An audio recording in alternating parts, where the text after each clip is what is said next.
Hello and welcome to IMDb's Worst 100.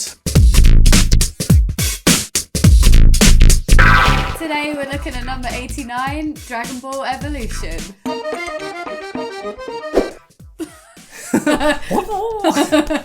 Well, this was a roller coaster of a adventure. This is going to be good. This is going to be really good. We've got so much to say. Well, I've got so much to say about this. I'm guessing you do. It's bursting out of me. Blimey. Gordon Bennett. He's damn right. I just tried my nest.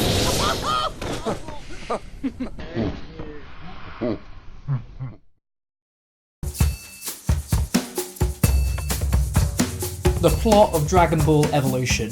Good luck.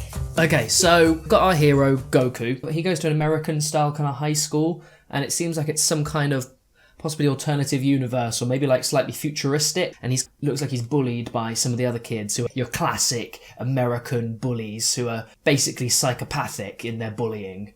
You're gonna pay for this, Fuller.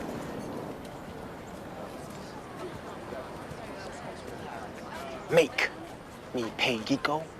Goku lives with his grandpa, who is teaching him to do martial arts, but he's kind of always telling him you can't use it on the old bullies at school or anything, and Goku feels bad about that. Goku also fancies this girl he goes to school with called Chi-Chi, and she's going out with the main bully. Chi-Chi invites Goku to a party, and obviously he wants to go, and he goes to the party, has incredibly awkward conversation. It's very, very awkward and weird.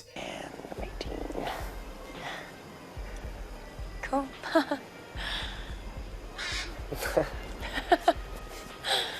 He comes home and finds out that Grandpa, while he's been away, his grandpa has been attacked by an evil alien called Piccolo, who has come to steal the Dragon Ball, which is this kind of ball that has these stars in it. I will have the Dragon Ball, old man. Just before Grandpa dies, he tells Goku that he needs to collect all of the Dragon Balls before Piccolo does, otherwise Piccolo will use it to destroy the world, because if you collect all the Dragon Balls, of which there are 7, you get some kind of special power. He goes off in search of the Dragon Balls. He meets this woman who has a blue streak in her hair, and she's sort of quite techie and has a gun. And then he meets his grandpa's old master, Master Roshi, and he is disappointingly played by Cho Yun-fat. Dragon Balls must be found, for all men's fate will be bound. And they set off as a group to go find the Dragon Balls. They also come across this other guy. I don't really remember his name or anything, but they met him because he dug a hole that they fell into, and then somehow he joined them. I feel sorry for you. Yeah, whatever. I'm not the one stuck in the hole. So, yeah, he's finding these Dragon Balls. Anyway, it turns out that Chi-Chi, the girl he had a crush on at school, is actually like a martial arts expert who fights in a massive international martial arts tournament, which no one knew about, apparently. And she joins them as well, and it turns out she's quite mystical like Goku. Anyway, Goku has to learn to do these, like, magic powers called Ki, like, oh-yah! Classic Dragon Ball Z kind of stuff. Maybe you need an incentive.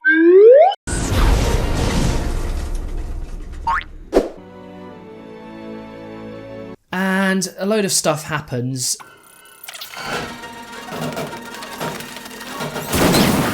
And eventually he ends up with this obvious kind of showdown where Goku has to fight Piccolo.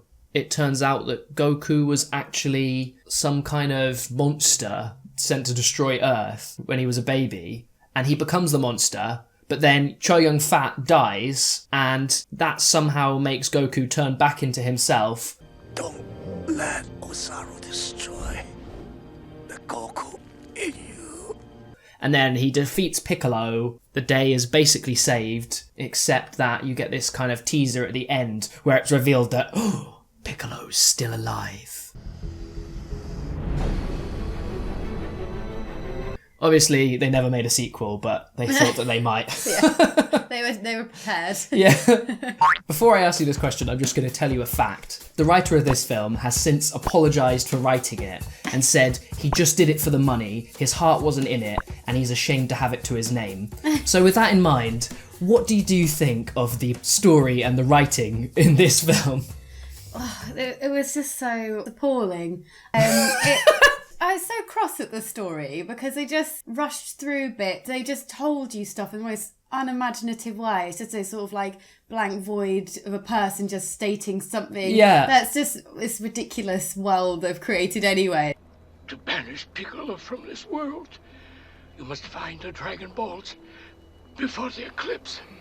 We need to go find the Dragon Balls before this happens because of this and this or something. They just said it in such a boring way. Yeah. I could feel there was no heart to it. Yeah, the pacing was all off. It felt cut and rushed in all the wrong places. Definitely. Confusing. I mean, it's disjointed. Do you know what I noticed is that almost every scene moved to the next scene through a coincidence. Yeah. Like all the plot points were joined together by complete random coincidence. Like he just happens to meet the woman who has the Dragon Ball tracker. Yeah. He just happens to break into Cho Yun-fat's house. It turns out that he just happens to be the master who could tell him everything. Yeah. You knew my grandfather? Knew him?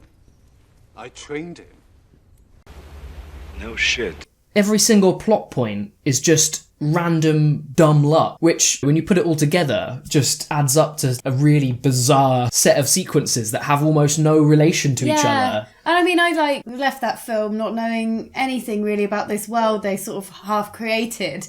You don't really know anything. The rushed story just made everything in it just seem like you're watching it knowing you're just watching a film. It's just going through the points it needs to, but then it doesn't even go for everything it needs to really anyway. I felt confused by the setting. Are we in a future world? Are we not? They were just happy to not tell you things and be okay with it and just to leave you like thinking, how the hell did they get here? Yeah. How the hell? They were fine with Movie that, magic. weren't they? Yeah, movie magic. Cool. What did you think of the fight sequences? I don't think they were particularly great.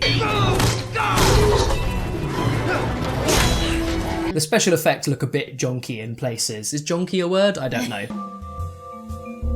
They look kind of jonky. Do you know what? It's really hard to focus on something in this video and in this film because this film is so bad, like all round. I was shocked at how bad it manages to be. Like it's impressive, it's incompetent, it's just awful. Like, how do we focus on something here? And you've got Cho Yun-fat in it. What was he thinking? I mean, yeah, the fight scenes, they're pretty okay, I guess. And what did you think? That's not very memorable, were they? They kind of like, they were okay, but I just don't really remember anything particularly about them. They didn't really try and make them special. I mean, considering Dragon Ball is all about fighting. Yeah. The end scene where Goku fights Piccolo, they did get some of that anime style in, I think. You know, they're kind of flying up in the air and shooting each other and stuff. Although, to be honest, it's not really as violent as I think the actual cartoon is, but...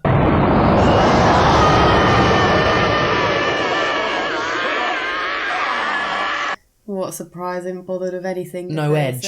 No, nothing going for it. The other thing is that it really relied a lot on cliche. Did you notice that pretty much every scene and every shot felt like you'd seen it before? The most embarrassing one was the girl in it, and the guy that joined them, the one who like dug the tunnel. Yeah. Their little romance story thing. It was just ticking all the really horrendous cliche boxes. And it was just like, why have you bothered with this at all? You know, I'm not so bad once you get to know me. Maybe I like bad men. There's a lot of embarrassing moments in it. It did make me cringe a lot. I need to somehow defeat Ozaru. There's some of those scenes I couldn't not react to that at the time. Yeah. It was just so...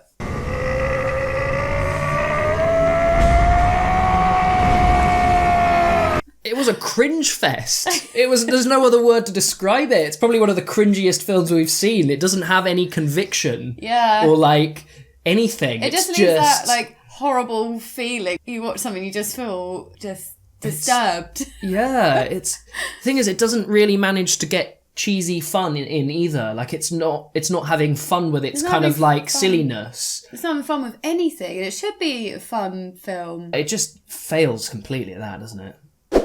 Pick out what you think is the weakest part of the film. What's the weakest element of the film? So many things to choose from.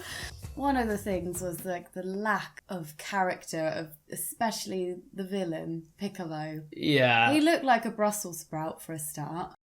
He just had nothing. He was just there. He was just had absolutely no personality. His And he personality. looked ridiculous. If you look like that, you have to inject some form of character into that. Otherwise, you're just a green man. But you can do it, can't you? I mean, you look at films like Avatar and Guardians of the Galaxy, where they've actually got characters that look really ridiculous, but they give them a bit of heart, a bit of personality, and you forget about what they look like. Doesn't work here, does it? Considering he was meant to be the main threat of the film, a big part of the story, you could have taken him out and it would have been just as shit. It was almost pointless.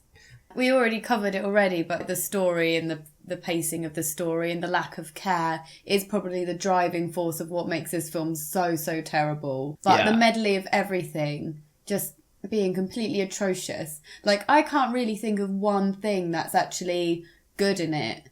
It's so, like, the characters are cold, like, the relationships between them, we said, it's just cliched.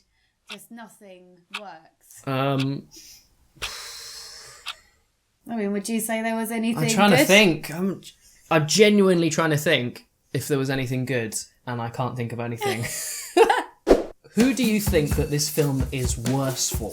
Fans of the show, or just everyday cinema goers who don't know anything about Dragon Ball? It's probably more annoying for fans of Dragon Ball if they're going in thinking they're going to get a really good film that embraces everything they love about the show. And if you go and see this and you haven't watched the show, then more fool you, really. Why are you going to go watch it? I mean, you might just think it looks cool. I mean... I feel like if you saw the trailer at the time, there's no way they could have made it look good, right? But what if you didn't catch the trailer? What if you're just, a teenage kid? You might think, oh, that sounds pretty cool. That could be good. Because I'm in two minds about it. On the one hand, the film offers literally nothing to someone who doesn't know the show. A lot of the elements, I think you do need to know something about the show to really get what's going on. Why change some stuff that's going to completely alienate fans of the show, but not change the stuff that's clearly going to alienate people who aren't fans of the show? Like, for example, the fact that you've got all these ridiculous names and everyone looks completely crazy. If you're trying to appeal to the main cinema-going audience, you need to change those things as well. Yeah. If you want to appeal to the fans, neither of us massive Dragon Ball fans of the anime or anything. I've seen the odd episode. You have as well, I guess. It's been on when we were kids. But imagine being really hyped for that. That's what I'm saying. It's going to be more of a disappointment for someone who treasures the show. Yeah. It's a beloved show and oh my God, it's finally going on the big screen, a live action version. If they genuinely think it's going to be good, it's going to be such a crushing thing to watch. Yeah. More so than someone who's just gone and seen it well, that's a load of crap. If there's something you love, like a book adaptation or something, and it's crap, there's nothing more offensive than that. People might have been watching this for years, The people who are invested are going to be so invested in it. And that's what I want to weigh up. Is it better to have loved and lost, or to never have loved at all? Yeah, I made my point clear. It's definitely for me, I think, if you like the show. Leave your hand there another second, and you'll lose it. Let's go. Where does this kind of sit for you in the list so far? Oh God, it reeks of why it's in the bottom 100. You know what I mean? It stinks of IMDb Worst 100. Every aspect of it is horrendous, but it's not the thing I enjoyed the least because I did laugh at bits. It would be almost funny to watch it again where we can literally just watch and rip the shit out of it while we're watching it. I think it's so bad it's good. Yeah? Yeah, I think have a few beers and sit around and you can have a really good time with it. It's so ridiculous. Rewatching it. Is it so bad it's good? I've literally, since we've watched it, it's all I've been trying to work out. For me, I don't know. I feel embarrassed to recommend this as a so bad it's good. I wouldn't be like, oh, you've got to check this one out.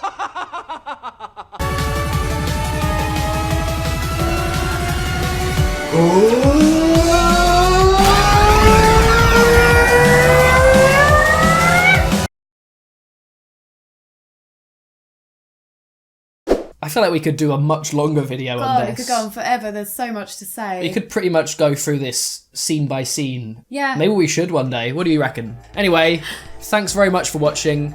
Remember to subscribe. And share. And love. Thanks for all your support and we'll see you in the next video. Bye. Bye.